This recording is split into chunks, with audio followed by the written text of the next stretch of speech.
குரு பிரம்மா குரு விஷ்ணு குருதேவ ஈஸ்வரா குரு சாட்சாத் பரபிரம்மம் தஸ்மை ஸ்ரீ குருவே நமஹ. கடவுளருள் டிவி நேயர்களுக்கு இனிய தை பொங்கல் திருநாள் வாழ்த்துக்கள். வணக்கம் அன்பர்களே. தை திருநாள் அப்படிங்கும்போது காலச்சக்கர புருஷம் அப்படிங்கிறத முதல்ல பார்க்க வேண்டியிருக்கு. மேஷராசியிலிருந்து பார்க்கும்போது 10வது இடம் கர்மஸ்தானம் அப்படிங்கிற இடத்துல, தொழில் ஸ்தானம் அப்படிங்கிற இடத்துல சூரியன் உள்ள நுழைகிறார். இது ரொம்ப முக்கியமான நிகழ்வு. ஏன்னா உத்தராயண புண்ணிய காலம் அப்படிங்கிறது வந்துடும். இன்றைய நாளிலிருந்து தேவர்களின் பகல் பொழுது ஸ்டார்ட் ஆகிடுது.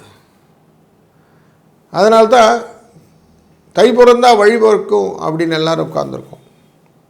இப்படிப்பட்ட ஒரு நல்ல நாளில் நல்ல நிகழ்வுகள் எல்லாம் உண்டு.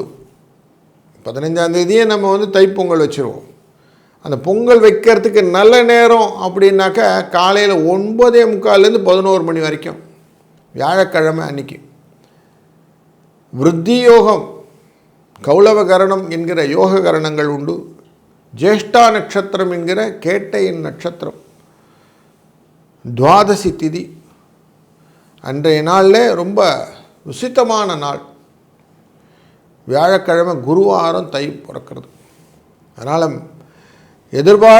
எதிர்பாராத நேரத்தில் காத்தோட கூடின மழை வருவதற்கும் இந்த மாத பலனாக உண்டு.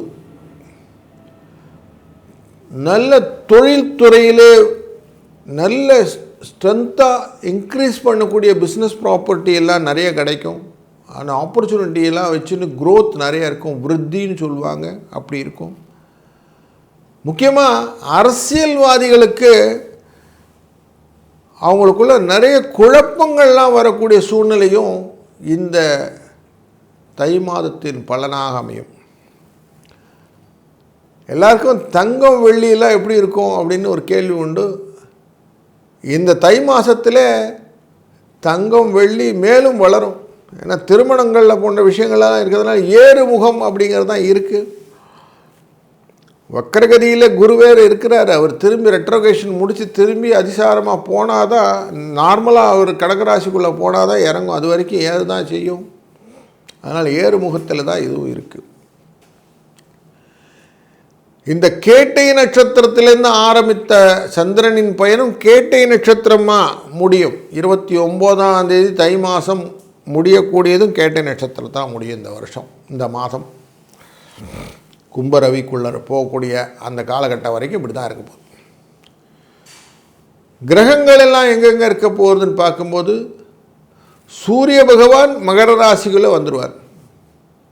மாதக்கோளான சுக்கிரனும் தொடர்ந்து அவரோட இருப்பார் மகர ராசியில்.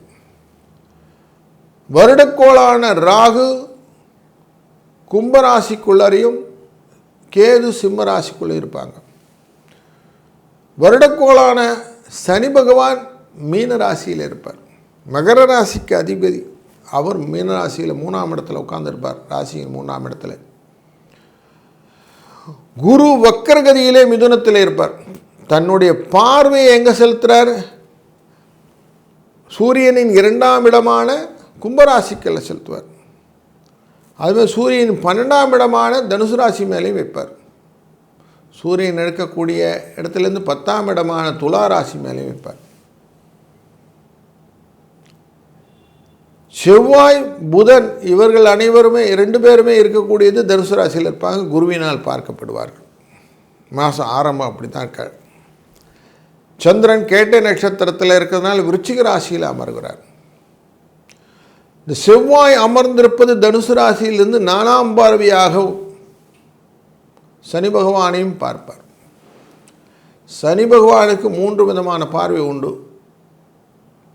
3ஆம் பார்வை, 7ஆம் பார்வை, 10ஆம் பார்வை. 3ஆம் பார்வையாக ரிஷபராசியும், 7ஆம் பார்வையாக கன்னிராசியையும், 10ஆம் பார்வையாக தனுசு ராசியும் பார்ப்பார். அதனாலே பல விதத்திலும் நல்ல பலன்களும் செலவுகள் கட்டுக்குள்ளும் இருக்கக்கூடிய சூழ்நிலையை இந்த வாதம் சந்திக்க இருக்கிறோம். முக்கிய நிகழ்வு தை அமாவாசை, வசந்த பஞ்சமி, சூரியனின் ஜெயந்தியான ரத சப்தமி, தைப்பூசம் என்கிற பௌர்ணமி, வடலூரில் ஜோதி தரிசனம், இது எல்லாமே இந்த மாதத்திலே ரொம்ப நோட்டபுளான விஷயங்கள். அதனால் இந்த மாதத்தை நம்ம பொங்கல் வச்சு கொண்டாடுறோம். வாழ்க்கையின் வளங்களும் நலங்களும் எல்லாருக்கும் வருவதற்கு பொங்கலோ பொங்கல் அப்படின்னு சொல்லி சூரியனை வழிபட்டு ஆத்மகாரகனை நினைத்து செய்யக்கூடிய காரியங்கள் இந்த காலத்தில் இருக்குது. இதை மனதில் கொள்ளுங்கள்.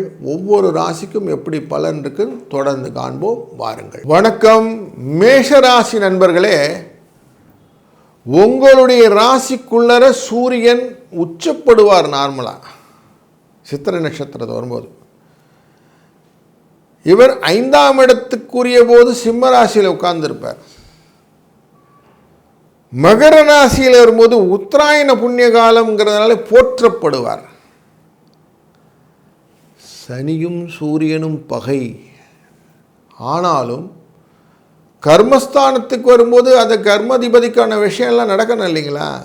அதனால் அவர் போற்றப்படுகிற சூழ்நிலையை காட்டுகிற இந்த காலகட்டங்களிலே சூரியனும் சுக்கிரனும் 10ஆம் இடத்திலே அமர்வது உங்களுக்கு தனலாபத்தை கொடுப்பதாக அமைகிறது. சுக்கிரன் சேர்ந்து உட்கார்ந்துருக்கிறாருங்களே அப்படின்னா யோக அதிபதி வீட்டில் உட்கார்ந்துருக்கார், சனியுடைய வீட்டில் உட்கார்ந்துருக்கிறார், நட்பு வீடு. உங்களுக்கு எப்படி இருக்கும்? கொஞ்சம் தொழிலில் கொஞ்சம் கலகங்கள்லாம் வரும். தேவையில்லாமல் அடுத்த தொழிலில் போய் பார்த்து அதனால் பிரச்சனைகள்லாம் வரும். கொஞ்சம் கேர்ஃபுல்லாக இருக்கணும். லாபஸ்தானம் கும்பராசி குரு பார்க்குறார். அதுபோல் உங்கள் ராசியின் 9ஆம் இடத்தையும் குரு பார்க்குறார். அங்கே செவ்வாயும் புதனும் உட்கார்ந்துருக்கிறாங்க. மாத ஆரம்பத்திலேயே அங்கே தான் இருக்கிறாங்க. அதனால் இவர்களுடைய கண்ட்ரோல் உங்ககிட்ட இருக்குது. தான தர்மங்கள் செய்வது அப்படிங்கிறது முக்கியமாக வச்சுக்கிட்டிங்கன்னா ரொம்ப நல்லதாக இருக்கும் அப்படிங்கிறதா இண்டிகேஷன். தர்மம் தலை காக்கும். அதனால் இந்த மாதத்திலே முக்கியமாக தை அமாவாசை அன்று நீங்கள் செய்யக்கூடிய தான தர்மங்கள் அக்கௌண்டபிளாக இருக்கும். அதனால் அவசியம் அதை செய்யணும்.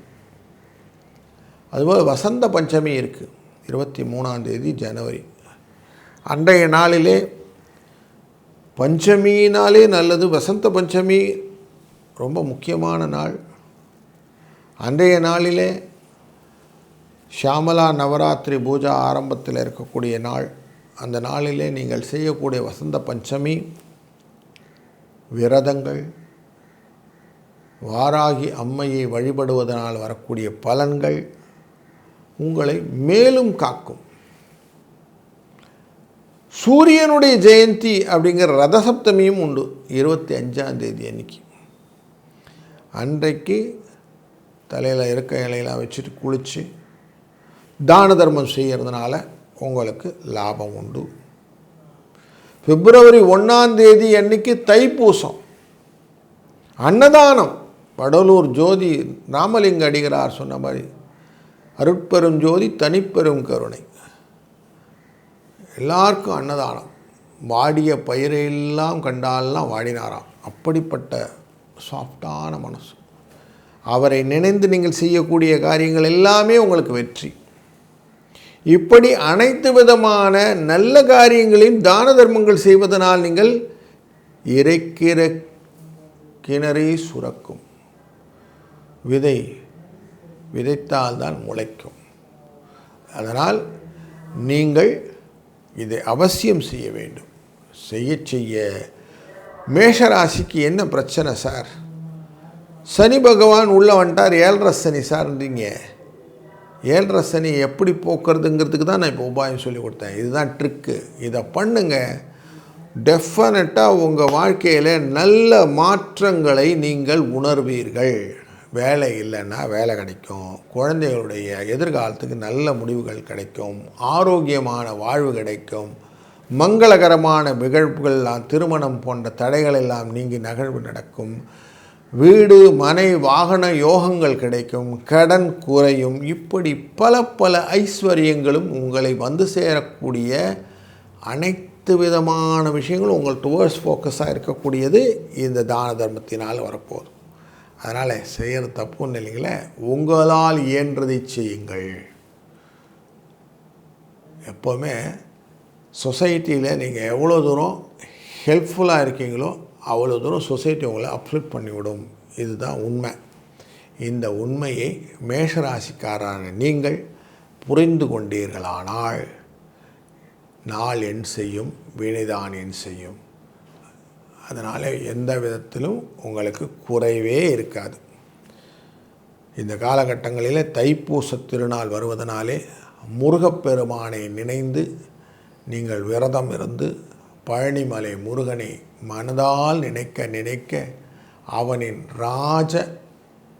அந்த தரிசனம் உங்கள் வாழ்க்கையிலும் உயர்த்தி கொடுக்கக்கூடிய தன்மையாக மாற்றும் என்பதிலே ஐயமில்லை.